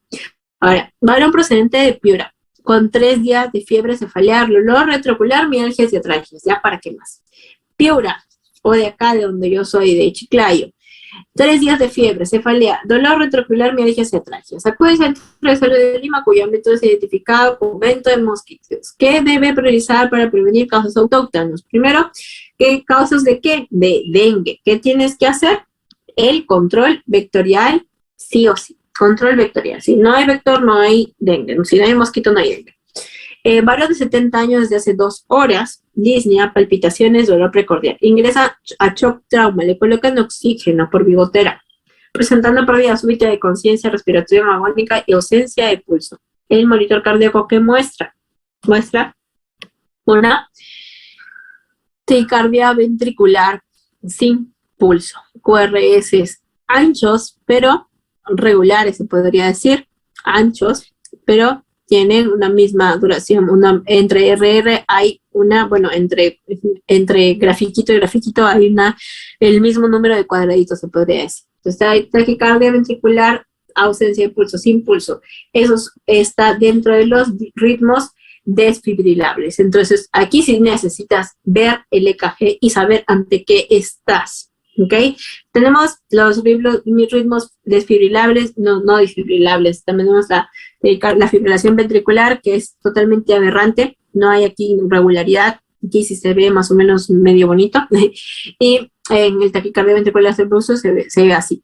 Ahora también tenemos la asistolia, que ahí no vas a ver gráfico de nada.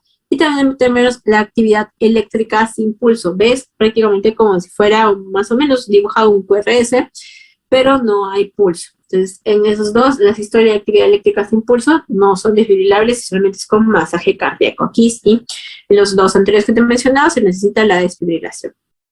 Escolar de 10 años que presenta lesiones pruriginosas en cuero cabelludo, el examen de lesiones papulares que se extienden en forma concéntrica, formando placas eritematosas con descamación central, con pelo frágil en algunas áreas de alopecia. Estás detallándote un famoso querión de Celso. Estás ante una tiña capitis, el famoso querión de Celso. Miras acá, es esto de aquí, descamación. Tiene placas con descamación central con pelo frágil y algunas áreas de alopecia. Y eso es clásico de la micosis, una tiña capitis. Paciente posoperado de apendicectomía con anestesia raquidia. El primer día presenta disfunción intestinal y vesical. Además, pérdida sensorial y motora de extremidades inferiores. ¿Cuál es el diagnóstico más probable?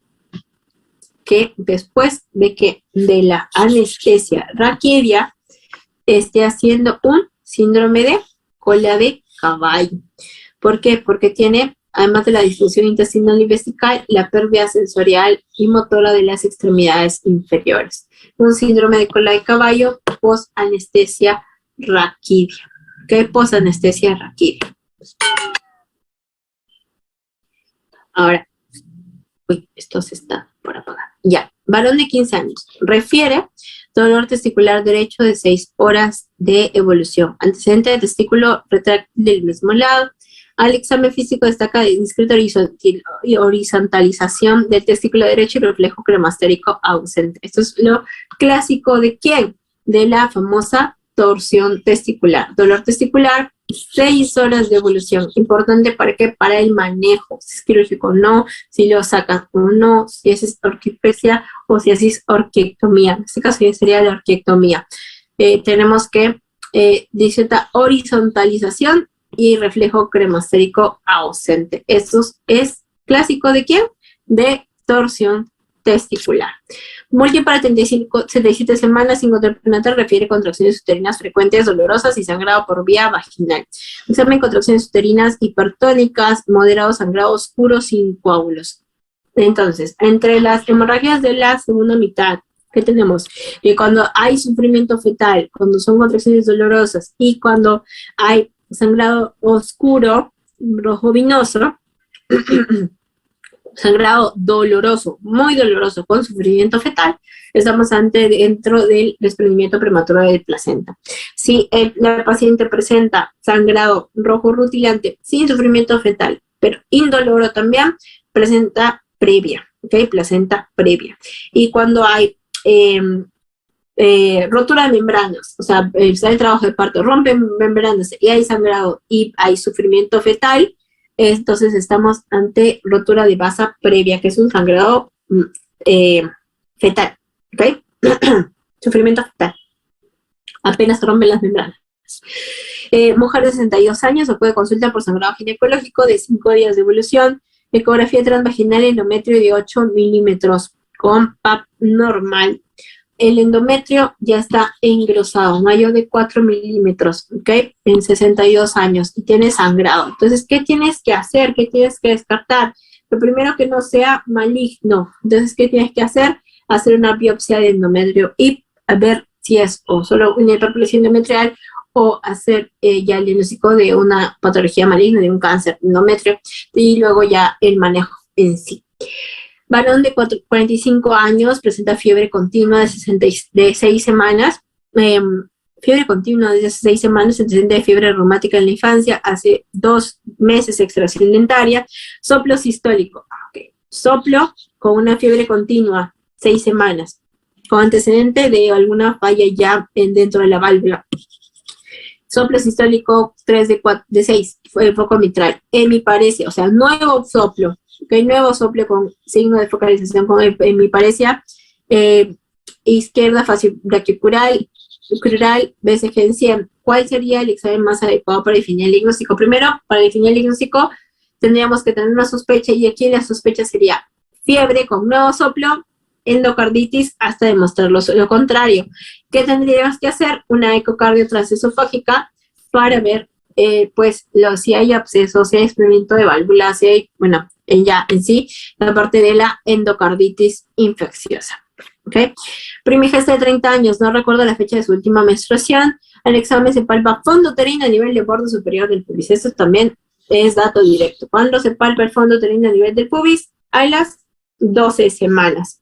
Escolar de 12 años, consume alimentos en la puerta del colegio, toma agua sin hervir, tiene malos hábitos de higiene, vacunación incompleta, tiene todos los factores de riesgo. ¿Para quién? Para una hepatitis. Desde hace 2 días, fiebre, cierto dolor abdominal, orina colérica. Y ya está. Todos los factores de riesgo para hepatitis, y ya tiene el cuadro clínico de una hepatitis A. Primigesta de 33 semanas. 33 semanas. Prefiere el olor pélvico tipo cólico menstrual. Una contracción cada 10 a 15 minutos y pérdida de tapón mucoso sanguinolento. Tacto vaginal, cervix anterior, blando de 1 centímetro de longitud y dilatación en 0. ¿Cuál es el diagnóstico más probable?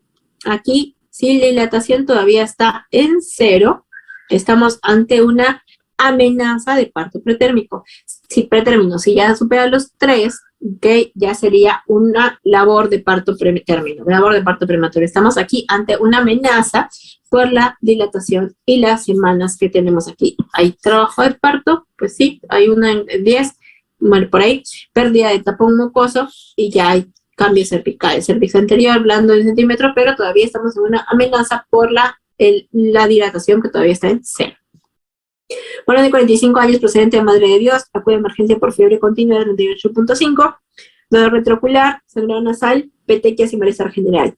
Madre de Dios, fiebre, dolor retroocular, sangrado, petequias, malestar, y entonces estamos en un dengue, ¿ok? No se alarma. Varón 70 años desde 3 semanas, refiere Disney y a medianos esfuerzos, edema de miembros inferiores, acude a emergencia porque se despierta bruscamente con dificultad para respirar.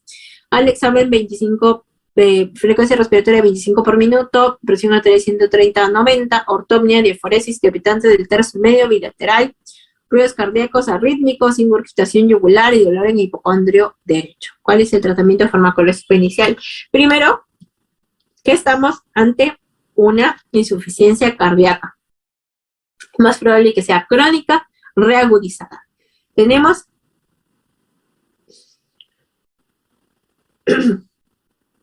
dame un segundo.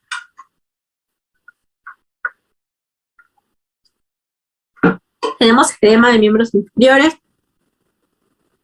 ¿Ok? Tenemos ingurgitación yugular, tenemos crépitos, tenemos todo para una insuficiencia cardíaca aguda. Ahora, ¿en qué patrón estamos en insuficiencia cardíaca aguda? Nos tenemos que ubicar. Por aquí tenemos que la presión todavía está aquí, normal, ¿ok? 130-90, pero tiene crépitos, además de la ingurgitación yugular y todo. Entonces, ¿qué tenemos? Estamos ante un patrón caliente húmedo. Y ese es uno de los patrones más frecuentes dentro de la insuficiencia cardíaca. Y el pilar de tratamiento en este patrón caliente húmedo, vamos a ponerlo acá, caliente húmedo, porque hay signos de congestión y no hay signos de hipoperfusión. Entonces estamos ante un patrón caliente húmedo. El pilar de tratamiento son los diuréticos. Varón de 56 años, consulta por disnea progresiva, tos no productiva persistente desde hace un año, niega exposición a polvos orgánicos e inorgánicos. En la auscultación presenta crepitantes, envases y algunos sibilantes expiratorios. ¿Ante qué estamos? ¿Cuál es la primera posibilidad de diagnóstico? Primero, hace un año, ¿ok? No hay alteración, bueno, no hay exposición incluso, dice, ¿no? Pero tos no productiva, persistente desde hace un año, ¿ok? Disnea progresiva. En la auscultación hay crépitos y sibilantes expiratorios, ¿ok? Estamos ante aquí no hay asma, ¿ok? Aquí no hay EPOC, no hay tos productiva, no hay bronquítico crónico, no hay enfisematosa tampoco. Entonces estamos ante una enfermedad pulmonar intersticial, ante una EPIT. Mujer de 25 años refiere atraso menstrual de 2 semanas, ocurre por sangrado vaginal escaso. 25 años, sangrado vaginal escaso con atraso menstrual. Útero 8 centímetros, cervix con orificios cerrados y se evidencia sangrado. Entonces, ¿qué tenemos que hacer? Primero, comprobar nuestra sospecha, comprobar de que esté embarazada y que sea una amenaza de aborto. ¿Ok? Una ecografía transvaginal primero, ¿ok? Primero, antes de mandarla a reposar y todo eso. Primero, comprobar de que esté embarazada. Varón de 48 años con diarrea de alto flujo, presenta diuresis de 200 mililitros por 24 horas, sodio urinario, excreción fraccionada de sodio. ¿Cuál es la indicación a seguir? Aquí, por más que te den el sodio, la creatinina, la orina y todo esto, no te hagas muchas bolas. Es un paciente con diarrea que se está deshidratando, bueno, que se ha deshidratado y que se ha ido hacia la falla renal aguda prerrenal. ¿Qué tienes que hacer? Primero, hidratarlo. Reto de fluidos. ¿Cuál es la indicación a seguir? O sea, antes de irte el sodio, que no sé qué, todo eso, primero hidrátalo y ya. Nunca metas diurético a una enfermedad, a una falla renal, porque está en falla renal, te están diciendo todos los datos de la falla renal aguda, pero está deshidratado. Nunca quieras hacerlo, forzar la orina. ¿De dónde? Pues si está deshidratado, ¿de dónde le vas a sacar agua, no? Entonces, nunca lo hagas, ¿ok? Diuresis, 200 mililitros en 24 horas. Primero hidrátalo, y luego, si es que ya después de la hidratación profusa y todo no se recupera la diuresis, podrías forzar la orina. Pero primero, hidrátalo. Varón de 42 años, desde hace 5 días dolor intenso al defecar, que persiste varias horas después. Manchas, rojo rutilante al higienizarse, tacto rectal, esfínter hipertónico, no hay masas. ¿Qué es? Es una fisura anal. El esfínter hipertónico con el sangrado al higienizarse, manchas rojos rutilantes y el dolor intenso que tienen al defecar. Eso es fisura anal. Varón 35 años, consulta por presentar desde hace 3 semanas, tos, disney, pérdida de peso no cuantificada, examen físico 38 grados centígrados, crepitantes en tercio superior de mi tórax derecho y fancantes difusos. ¿Qué examen permite confirmar el diagnóstico? Para confirmar el diagnóstico necesitas una sospecha diagnóstica. Si te dicen 3 semanas, o sea, todo un sintomático respiratorio, 3 semanas con tos, disney, pérdida de peso, fiebre, ¿qué tienes que hacer? Un EK en esputo para confirmar que ese paciente tenga una tuberculosis. Varón de 30 años, sexualmente activo, refiere disuria y secreción urinaria purulenta, diplococos gram negativos y intracelulares. Mejor dicho, te estás diciendo tiene gonorrea. ¿Cuál es el tratamiento de elección? En este caso, de la gonorrea, es la ceftriaxona. Se volvió lactante de 8 meses de edad con lesiones eczematosas descamativas muy proliginosas en forma de monedas en tórax y ambos brazos. Se plantea diagnóstico de, es clásico, forma de monedas. ¿Ok? Tiene una forma específica en la que está dando esa dermatitis. Es una dermatitis atópica, una forma específica hacia la dermatitis, además de que son muy pruriginosas, descamativas, en ambos brazos y tórax, ¿ok? Si fuera por contacto, solamente tendría en una sola zona, ¿ok? En una sola zona donde hubo el contacto. En este caso no, dice en tórax y ambos brazos. Multigese 39 semanas, trabajo de parto prolongado y agotamiento materno. Latidos cardíacos fetales con poca variabilidad. ¿Cuál es el manejo? Aquí otra de las indicaciones de cesárea de emergencia. Poca variabilidad, ya está yéndose hacia ya hay agotamiento materno, trabajo prolongado y encima ha sido multigest. ¿Ok? Ya se agotó, ya no puede más y encima está sufriendo el fetito. Entonces, ¿qué se hace? Cesárea inmediata. Mujer de 43 años, 17 días, dolor abdominal en región umbilical que luego se localiza en fosa ilíaca derecha. Ingirió antibióticos y analgésicos. Masa palpable en fosa ilíaca derecha, algo dolorosa. Importante, 7 días de dolor, ¿ok? Y que ha consumido analgésicos y antibióticos, o sea, automedicado. Que hay que pensar que esta paciente no tiene compromiso hemodinámico, no hay afectación sistémica, pero sí tiene su masa palpable. Que este paciente tuvo una apendicitis que se plastronó. Hay un plastrón apendicular. Y bueno, esto ha sido todo por hoy. Este ha sido todo el ENAM de 2000 extraordinario 2020. Y pues eso ha sido todo conmigo por el día de hoy.